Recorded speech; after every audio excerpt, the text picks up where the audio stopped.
আপনার জীবনের শ্রেষ্ঠতম রাত্রি, আপনার গন্তব্যকে বেছে নেয়ার রাত্রি, আপনার জীবনের সকল ভুল ভ্রান্তি মুছে ফেলার রাত্রি। আপনারই দ্বার প্রান্তে একটি রাত যা হাজার মাসের চেয়েও উত্তম, একটি রাত যা জীবন ভর ইবাদত করার চেয়েও উত্তম। বিসমিল্লাহির রহমানির রহিম। ইন্না আনজালনাহু ফি লাইলাতিল কদর ওয়া মা আদরাকা মা লাইলাতুল কদর লাইলাতুল কদরি খায়রুম মিন আলফি শাহর تنزل الملائكة والروح فيها بإذن ربهم من كل أمر سلام هي حتى مطلع الفجر سلام هي حتى مطلع الفجر। আমাদের গড় আয়ু 60 থেকে 70 বছর।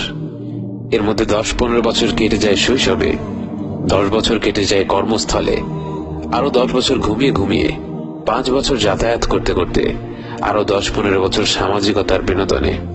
বাকি 10-15 বছর সময়ের কতটুকু আসলে আমরা পুরোপুরি ইবাদতের পেছনে ব্যয় করতে পারি? অথচ লাইলাতুল কদর এমন একটি রাত যা হাজার মাস অর্থাৎ 83 বছরের চাইতেও উত্তম।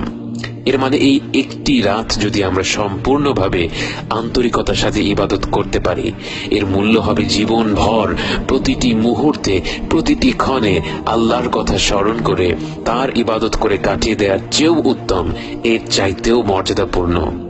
লাইলাতুল কদর এমন একটি উপহার যা পেলে মনে হয় আল্লাহ তাআলা আসলে আমাদেরকে জান্নাতে পাঠিয়ে দেওয়ার জন্য কারণ খুঁজছেন, অজুহাত খুঁজছেন। আমাদের প্রত্যেকে গুনাহগার, কেউ নামাজ বাদ দিই তো কেউ মিথ্যা কথা বলি, কেউ বাবা মায়ের সাথে খারাপ ব্যবহার করি, কেউ জিনায় লিপ্ত, কেউ মদ খেয়েছি, কেউ মাদকে আসক্ত। কত রকম ভুল ভ্রান্তিতে আমরা ডুবে আছি, অথচ আল্লাহ তাআলা আমাদের কারো জন্য লাইলাতুল কদরের মতো মহিমান্বিত রাত্রির দরজা বন্ধ করে দেননি, বরং এই রাত্রিটি যেন খাস ভাবে আমাদের জন্যই তৈরি করা হয়েছে। আমাদের প্রতি আল্লাহর রহমত ও ভালোবাসা সত্যিই আমাদের কল্পনা শক্তির বাইরে। প্রথমত জেনে নিই লাইলাতুল কদর কবে। রাসূল সাল্লাল্লাহু আলাইহি ওয়াসাল্লাম বলেছেন, তাহাররাউ লাইলাতুল কদরি ফিল আশরিল আওয়াখিরি মিন রমাদান। লাইলাতুল কদরকে রমাদানের শেষ 10 রাত্রিতে খোঁজো। এটা সত্যি যে এছাড়াও অন্যান্য হাদিসে 10 রাত্রির বেজোড় রাতগুলো 27-এর রাত, 25-এর রাত, 29-এর রাত সহ বিভিন্ন রাতের কথা এসেছে, কিন্তু এ ব্যাপারে কোনো সন্দেহ নেই যে পুরোপুরি নিশ্চিতভাবে লাইলাতুল কদর পাওয়ার একমাত্র উপায় হচ্ছে শেষ 10 রাত্রির প্রতিটি রাতেই এর ইবাদত করা। মনে করুন একটি লটারি হচ্ছে, আপনাকে বলা হলো 1 থেকে 10 নম্বর টিকিটের মধ্যে যে কোনো একটি অবশ্যই জিতবে। আপনি কি তখন কোনো টিকিট বাদ রাখবেন? টিকিটের দাম যতই হোক না কেন, লটারি জেতার পুরস্কার তার থেকে লক্ষ গুণে বেশি। তাই এই বিরাট পুরস্কারের কথা চিন্তা করে আপনি 10টি টিকিটই কিন্তু কিনে ফেলবেন। অতএব আমাদের উচিত শেষ 10 রাত্রি প্রতিটি রাতে আমাদের শতভাগ প্রচেষ্টাটা করা। তার পাশাপাশি হয়তো যেই রাত্রিগুলির কথা বিশেষভাবে এসেছে, যেমন 27-এর রাত এবং বেজোড় রাতগুলো, সেই রাত্রিগুলিতে আমরা বাড়তি কিছু আমল করতে পারি। কিন্তু অবশ্যই অন্যান্য রাত্রিগুলিতে, বিশেষ করে 27-এর পরের রাত্রিগুলিতে যখন খতম তারাবি শেষ হয়ে যায়, তখন যেন আমরা আমাদের ইবাদত কোনোভাবেই কমিয়ে না দেই। এবার আসি লাইলাতুল কদরে আমাদের করণীয় কি। আয়েশা রাদিয়াল্লাহু আনহা বলেন, রমাদানের শেষ 10 রাত্রিতে রাসূল সাল্লাল্লাহু আলাইহি ওয়াসাল্লাম তার কোমর বেঁধে ইবাদত বন্দেগীতে নেমে পড়তেন। অর্থাৎ বাকিটা সময় তিনি যতটা ইবাদত করতেন, রমাদানের শেষ 10 রাত্রিতে তিনি সেই ইবাদতের পরিমাণ আরো বাড়িয়ে দিতেন। আমাদের উচিত হবে যে যেই অবস্থায় আছি আমাদের ব্যক্তিগত ইবাদতগুলো এই 10 রাত্রিতে বাড়িয়ে দেয়া।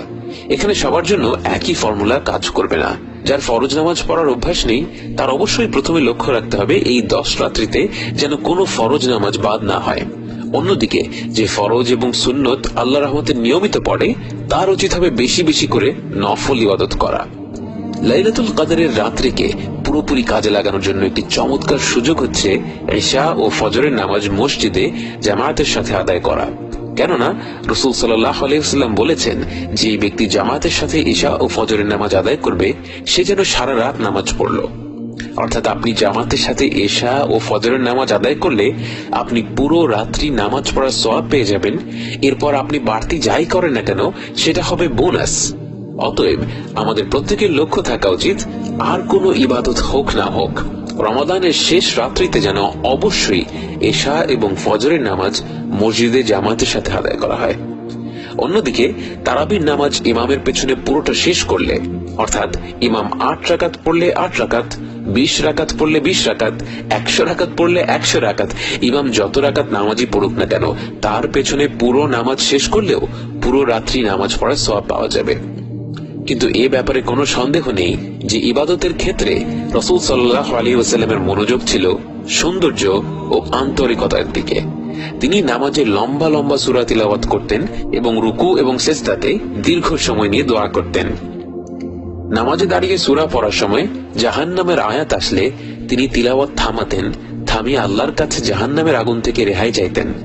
জান্নাতের আয়াত আসলে আল্লাহর কাছে জান্নাত লাভের জন্য দোয়া করতেন। তার ইবাদতের প্রতিটি উচ্চারণেই ছিল আন্তরিকতা, আল্লাহর সাথে ঘনিষ্ঠ সম্পর্ক তৈরির চেষ্টা।